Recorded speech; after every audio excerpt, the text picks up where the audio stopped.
In April 1973, a team of engineers at Xerox PARC in Palo Alto held their breath and flipped an on switch. The success or failure of their latest venture, which they called the personal computer, hung in the split-second balance as the machine booted up. The first digital animation on the first monitor of the first PC munched its rudimentary path across the white, depthless ground of a display screen. The familiar furry blob clutched the letter C in one paw and a cookie in the other. His goofy beam would have rivaled those of overjoyed staffers whose experiment, called the Alto, had just blinked miraculously into life. This moment would be a massive step toward what would become retail computing.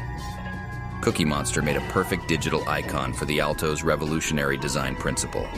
A computer so simple and accessible, even a child could use it. Engineers sought to de-skill computers, rejecting the status quo of cloistered mainframes inside university labs operated by trained experts. Instead, the bet was placed on a future where every household would have its own computer humming warmly under the desk. Cookie Monster's affable mug captured a vision for the frictionless interface between an untrained consumer and an easy-to-use computer, a mascot for what today we'd call user-friendliness. The period from 1995 to 2012 was marked by significant events that led to a major shift in American society. Terrorism, global conflict, financial crises, and the development of the internet and consumer electronics all contributed to a growing sense of fear and paranoia, leading to a culture of annihilation and ever-expanding security. One of the most significant developments during this period was the rise of the internet. The internet brought new opportunities for communication, information sharing, and economic growth. But it also brought new threats such as cyber attacks, online fraud, and terrorism. As a result, a culture of paranoia began to develop around the internet, with people becoming increasingly concerned about their online security and privacy. The introduction of the iPhone in 2007 marked a major turning point in the development of consumer electronics. The iPhone revolutionized the way people interacted with technology, allowing them to access the internet and communicate with others from anywhere in the world. However, it also created new opportunities for cognitive warfare and psychological operations, as governments and other groups began to use these devices to monitor and control public opinion. The legacy of this era is still being felt today, as governments and other groups continue to use technology and psychological operations to shape public opinion and control the narrative of events. We've covered some great pieces of media related to this topic already, but we wanted to shine a light on a few that maybe deserve a second look. Presented here in chronological order of first release, please enjoy this survey of early internet paranoia media. The year was 1995, and the sci-fi action film Johnny Mnemonic hit theaters. Set in a dystopian future where corporations hold all the power, the film follows the titular character Johnny Mnemonic, a data courier with a cybernetic implant that allows him to store massive amounts of information in his brain. As Johnny navigates a dangerous world of corporate espionage and double crosses, he finds himself pursued by both the Yakuza and the corporation he once worked for. Along the way, he teams up with a bodyguard named Jane and a group of underground activists known as the Low-Techs. The film's setting is a visually stunning cyberpunk world filled with neon lights, high-tech gadgets, and gritty cityscapes. It explores themes of the relationship between people and technology, the corrupting influence of power, and the struggle for freedom and individuality in a society dominated by corporate interests.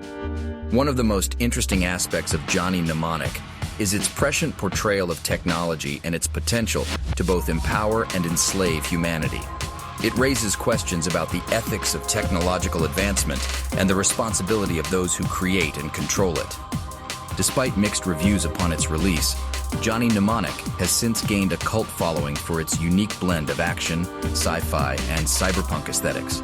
Though it's not quite The Matrix, it remains a thought-provoking exploration of the intersection between technology, power, and the human experience.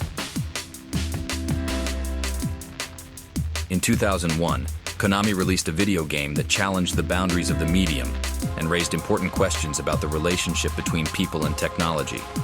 This game was called Metal Gear Solid 2: Sons of Liberty. The game's plot follows Solid Snake, a legendary soldier, and Raiden, a rookie on a mission to infiltrate an offshore waste cleanup plant and stop a group of terrorists from launching a nuclear strike. However, as the game progresses, the story takes unexpected twists and turns, questioning the nature of reality and the power of information control. The game's setting is a marvel of design, with a complex network of interconnected levels and environments that can be explored in various ways. The player can use stealth, combat, or a combination of both to progress through the game and discover its many secrets. The game's themes revolve around the dangers of technology and the potential for its misuse. The story explores the dark side of the internet and how it can be used to manipulate public perception and create false narratives. It also examines the ethics of genetic engineering and the implications of creating perfect soldiers. One of the most memorable aspects of the game is its ending, which has become the subject of much debate and analysis. Without spoiling it, the ending challenges the player's assumptions about the nature of the game and the role they have been playing in the story. It forces the player to question their own agency and the relationship between the game's creators, the player, and the characters within the game. Overall, Metal Gear Solid 2: Sons of Liberty is a landmark video game that continues to be discussed and dissected to this day. Its innovative story, setting, and themes make it a must-play for anyone interested in the potential of video games as an art form.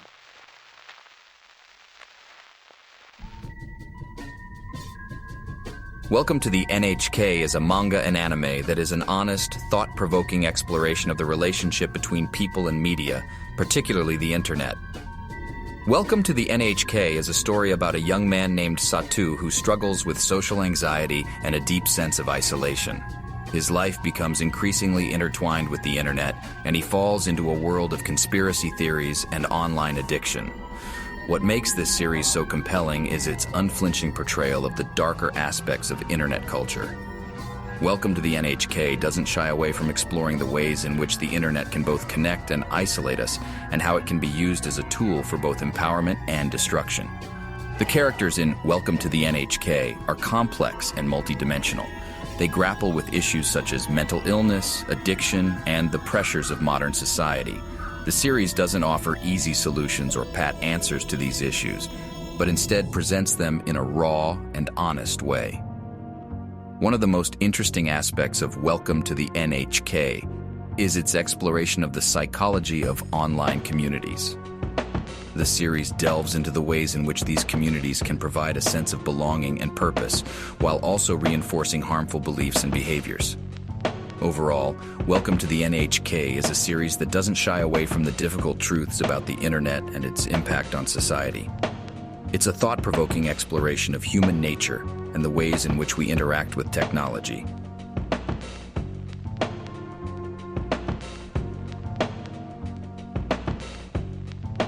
Dot Hack, a multimedia franchise that started in 2002, combines video games, anime, and other media to tell a complex and captivating story.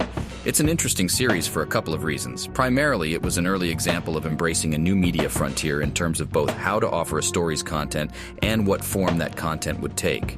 Additionally, it remains one of the better representations of the early internet and how humans interacted with it, especially for MMORPGs. At its core, Dot Hack explores the relationship between people and technology, as well as the consequences of using technology to escape reality. The Dot Hack games were some of the first to explore and authentically represent the concept of virtual reality and its impact on society. Players take on the role of a character in an online game called The World, where they encounter a mysterious virus that is causing real-world consequences. The games combine traditional RPG gameplay with a unique story that unfolds across multiple titles. The Dot Hack anime series expands on the story of the games, delving deeper into the characters and their relationships. The series explores themes of identity, friendship, and the consequences of escaping reality through technology. It also features stunning animation and an iconic soundtrack that adds to the overall immersive experience. The Dot Hack franchise has continued to evolve with the release of a remastered collection of the 3 original games on PlayStation 4. This remaster features updated graphics and gameplay, making it accessible to new players while also providing a nostalgic experience for longtime fans.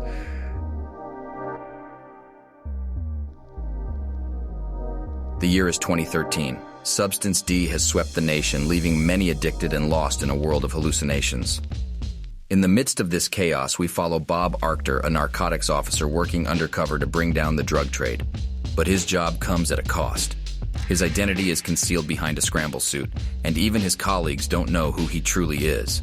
As Bob's addiction to substance D grows stronger, the line between reality and fantasy begins to blur.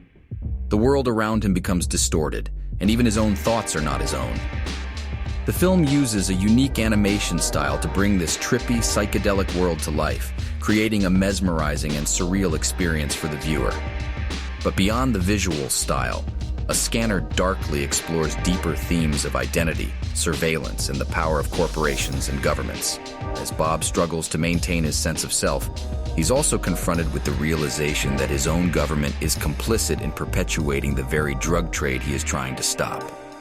The film raises important questions about the relationship between people and technology, and the ways in which our personal data can be used against us. At its core, A Scanner Darkly is a film about the human condition.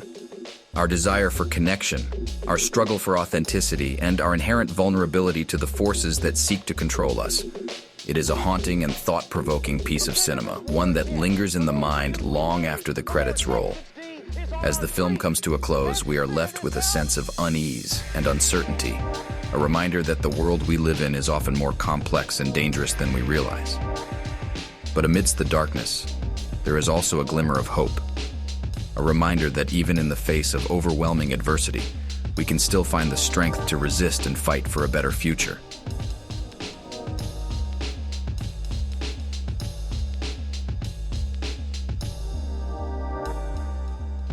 In the not-too-distant future, the world of Her is a sleek and stylized metropolis, where technology has advanced to the point where people can have relationships with their operating systems. Enter Theodore Twombly, a lonely writer still reeling from the end of his marriage. He purchases a new operating system, and it's not long before he's falling in love with Samantha, his new OS. The film explores the question of what it means to be human in a world where technology is so intertwined with our lives. Through Theodore's relationship with Samantha, we see the ways in which technology can bring us closer together, but also how it can make us feel more alone than ever before. As Theodore navigates his new romance, we are treated to stunning visual imagery, from the bright, bustling cityscapes to the intimate close-ups of his interactions with Samantha. The film's production design is a masterclass in creating a believable and compelling world that feels both futuristic and familiar. The themes of loneliness and connection are explored through the film's subtle commentary on the state of modern relationships. Through Theodore's interactions with his ex-wife, we see the ways in which technology has complicated our ability to connect with each other on a personal level. This commentary feels especially prescient in today's world, where we are more connected than ever before, yet often feel more isolated. But Her is not a cautionary tale about the dangers of technology. Instead, it celebrates the possibilities that arise when we embrace the ways in which technology can bring us together. The relationship between Theodore and Samantha is both touching and heartbreaking, and the film invites us to question our own relationships with the technology that surrounds us. At its core, Her is a meditation on what it means to be human and the ways in which we can find meaning and connection in a world that can often feel overwhelming and isolating. The film's themes are woven seamlessly into its plot, characters, and setting, creating a rich and thought-provoking experience that will stay with you long after the credits roll.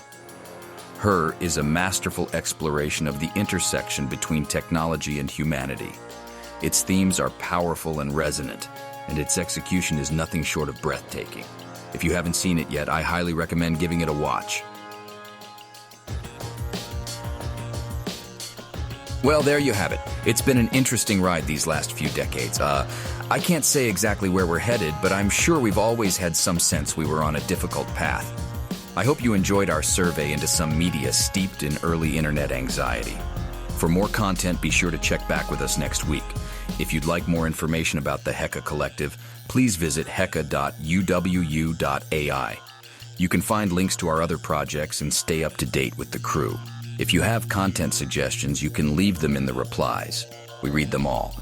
But if you'd like to get more involved, check out our site, stop by a stream, or join the community. Thanks for watching, and we'll see you around the net.